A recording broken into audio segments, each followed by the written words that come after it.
Hey, so here we are again, back together for another installment of this little countdown to New Empire, where I'm going through each of the legendary MonsterVerse movies. So we've done Godzilla 2014, we've done Kong Skull Island, and now obviously on to Godzilla King of the Monsters. So as always guys, you know the drill by now. We're going to be talking full spoilers, so make yourselves comfy and let's get to it. Just before that though, just want to remind you guys to obviously like the video and subscribe, because it helps me out and it lets me know that you guys are enjoying this. So let's just do each other a solid. Alright, so really quickly with the plot. So picking up from the events of Godzilla 2014, a family called the Russells are left absolutely broken and devastated following the death of their young son. So this is very much like a kind of a Batman v Superman style intro. We see like kind of the devastation of that movie, from like the kind of the ground level. So much, how like Bruce Wayne was, in Metropolis and watching everyone die around him, while Superman fought Zod. So it's a very cool little opening scene there, which is, it's got a nice little kind of callback to that first movie. So again, kind of world building there. So flashes forward 5 years later. So mum and dad have split up, and basically they're kind of, on very different paths now. And mum, who is Vera Farmiga, she's got this device called the Orca, which is basically replicates the calls of the Titans. So it's now established in this movie that the monsters or kaijus, they're called Titans, which I really love that name. I think that is a really good way to describe them. And so she's kind of decides to basically become Thanos, and she feels that the Earth needs balancing out because there's too much pollution, there's too much like overpopulation.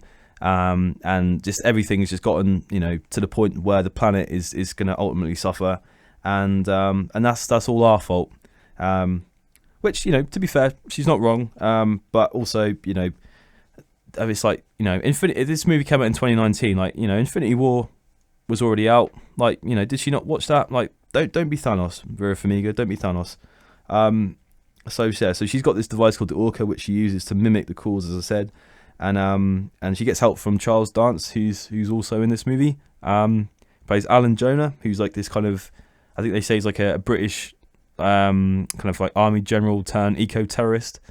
And yeah, I mean he's kind of in it for a bit. He's kind of perceived as the main villain, but he's not really. And so they kind of team up. And her daughter Millie Bobby Brown is just kind of along for the ride as well. So Dad sets out to stop them with Ken and the gang, who have been tracking Godzilla since the first movie, and much to the anger of the government, who they kind of believe that all Titans are a threat. He's trying to kind of prove the point that Godzilla is benevolent and stuff, and he's not a bad guy. He's a lovely, lovable little critter, and that's kind of his whole stance on it. And so again, that's almost a bit like kind of getting back into comic book territory. It reminded me of Civil War. You've almost got like the Sokovia Accords, or just the the superhero Accords in there. So they're just kind of trying to make them legit somehow, which obviously ain't gonna work. And then so obviously all the Titans get awakened and released, and then this brings us to the absolute most epicness of epic showdowns, which is you've got Godzilla and Mothra, who then team up to face Ghidorah and Rodan in tag team style fight. I mean, yeah, literally that is like just fucking incredible.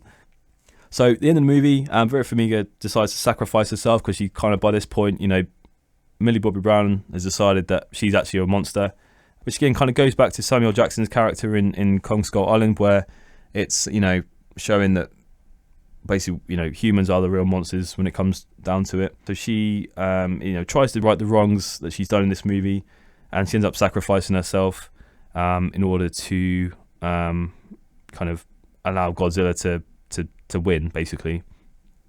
And that's how it ends. Godzilla defeats Ghidorah.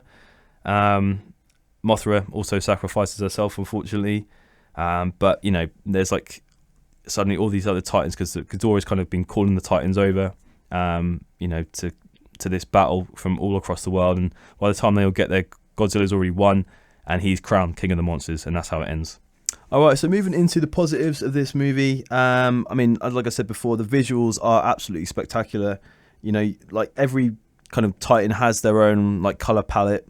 almost, it seems. You know, you've got like Mothra is kind of all these very kind of luscious like blues and stuff, and then like Rodan is kind of like oranges because he's a fire god. And Ghidorah is, you know, he's kind of like more like yellows and green and stuff. Godzilla's kind of a few different colours, to be fair, because at one point he just becomes just total fucking radiation, and literally he's like walking through and there's just like buildings melting around him because he's just that powerful. And yeah, it's just incredible. Like, as I say, it's like the most epic that you're going to get. I mean, Ghidorah is a fucking, you know, 3-headed dragon with 2 tails. Like, you put that on screen against Godzilla, like, you can't go wrong. So yeah, absolutely love that. And as I say, like every kind of, you know, time the Titans are on screen, that could be a poster. Like you could just take that still image and make it. And there's a lot of little kind of shots of like, you've got like Ghidorah on top of a volcano, and the camera kind of slowly pans away, and then you can see this cross, you know, there at the side as well. And yeah, it's just fucking epic. It's literally the only way I can really describe it.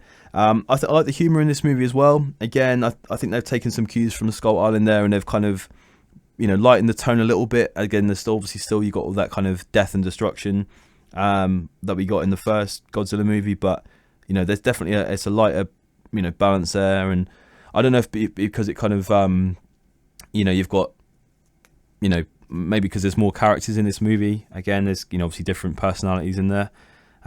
Yeah, Brad Whitford, you know, brings a lot of really good comedy to this movie. I liked his character, and yeah, so some of the kind of the snappy kind of one-liners and stuff, you know, yeah, kind of thanks to him. The story just in general, I really liked. So you've got like more of the kind of the scientific community, are like kind of pushed to the forefront of this movie, and it's really cool just naturally just to see like after like Godzilla appears, like how are they tracking him, how are they following him around, you know, after all this time. So yeah, so that was cool. I enjoyed that. And yeah, like I just generally believe that with these movies, it is like a shared universe done right. You know, like this movie in particular, you know, it continues the world building, you know, like from Skull Island, kind of picks up where that left off. And they reference things here and there, but it's not so like in your face like the MCU has become now, you know, where literally every movie now is just basically an advert for the next movie that's coming, you know, or the next Disney Plus series. Like this is very much like, no, we're just, you know, we're telling like our own like individual stories, but you know, there's little Easter eggs and references thrown in as well. Obviously there's an end credit scene as well, which sets up the next movie, and it kind of teases, well, a lot of people, I remember when this movie came out actually in 2019, a lot of people were already theorizing that Mechagodzilla was going to be you know, kind of teased at some point. Obviously getting ahead of myself, that's the next video, but yeah, that's very much kind of what that end credit scene does. And yeah, like I just in general just really enjoyed this movie. You know, it's I think it like logically, it's, for me, it's, you know, it makes sense that you're going to want to go bigger and better than the previous movie. You know, that was very grounded and everything. And I think just introducing, you know, all these different characters, you got Mothra and Rodan in there as well. Like they're all fucking brilliant, and they just get like their own time to shine. You know, to be honest, I'd love to see more of Rodan. Just in general, like I know Mothra kind of sacrificed herself in this movie, but I would love to see her come back and do something else. You know, if they can somehow, you know, maybe it's like she, I don't know, respawns somehow, and they can do like a Mothra movie. I would totally watch that, like 100%. And you know, the theme song at the end is fucking awesome as well. So yeah, just it's worth sticking around for the, you know, the credits just to hear that, because that is pretty sick. We also get some really great character moments in this movie. Again, like with Ken Watanabe, his character Dr. Serizawa, he kind of, you know, sacrifices himself to, you know, jumpstart Godzilla up again after, you know, he's taken down by this, you know, this bomb that the government released that kind of like zaps all the oxygen away for like, I think it's like a 2-mile radius. Obviously it has no effect on Ghidorah because he's like, well, I'm from space, bitch, so this, you know, he's fine, he flies off, but Godzilla's kind of out for the count. So yeah, so Dr. Serizawa goes down and lets off this nuclear bomb, obviously, which kills him, and that's a really touching moment. It's a shame that, you know, we've lost him, because as I say, he's definitely a character, like even from the first Godzilla film, that I really enjoyed, and I would like to see more, you know, from him. Much like with Bryan Cranston in that first movie, you know, I'd love to see Dr. Serizawa's reaction to like Kong and Godzilla fighting alongside each other as well in the next movie, but it wasn't to be, unfortunately. Also, Sally Hawkins' character, Dr. Graham, she dies as well when Ghidorah appears. So again, not like a huge main character in this series, but she's obviously a noticeable face, and she obviously pops up in the first movie as well. So there's definitely some stakes with this movie that I appreciated. Okay, so moving on to the mixed aspects of the movie.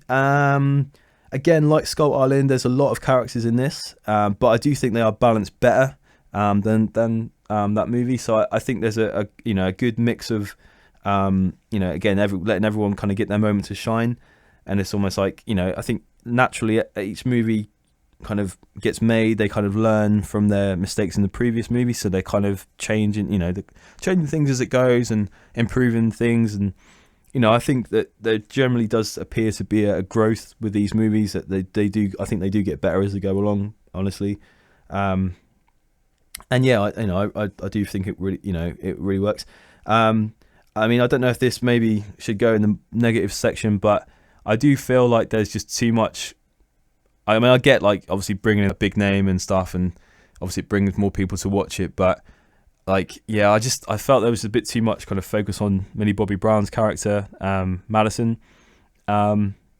Just because, I mean, she doesn't really do anything in this movie. Like, she's just there. She's like the kid that just, she's like, she gets kind of kidnapped, but she's not really kidnapped because her mum is kind of behind it all in it anyway, and she's with her mum. And then she just does her usual Millie Bobby Brown thing of just crying and screaming the whole time. Yeah, I mean, it's not really relevant to this review or anything, but I just personally find her kind of overrated as an actress anyway. As I say, I'm a big Stranger Things fan, and I don't think she's all that great in that either, to be honest. I don't see what all the fuss is about.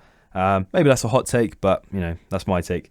But yeah, as I say, just generally, I don't really have like many negatives about the movie. Honestly, it's I mean, maybe a few pacing issues at times. Maybe it could, maybe they could have chopped a bit down, and because they do that kind of thing a lot where you're about to see kind of say like Godzilla fight Ghidorah, and then it'll just cut to say like Millie Bobby Brown. It's like, we don't want to see her. We want to see, them fighting, or whatever the case may be. So there's a bit of that in there as well, which kind of, is like the first movie. So overall, Godzilla King of the Monsters, I think, is a perfect sequel to that first movie.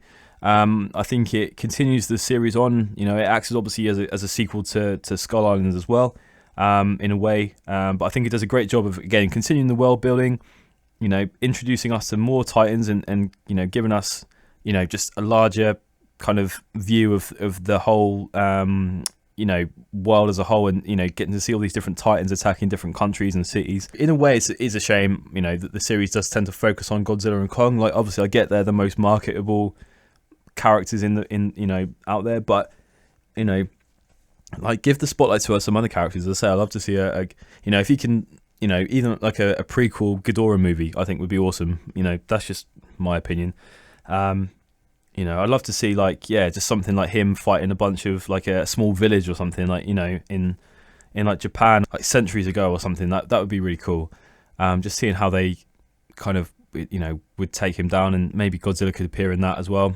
But you could maybe do it more from Ghidorah's point of view, or even just with Rodan and Mothra as well.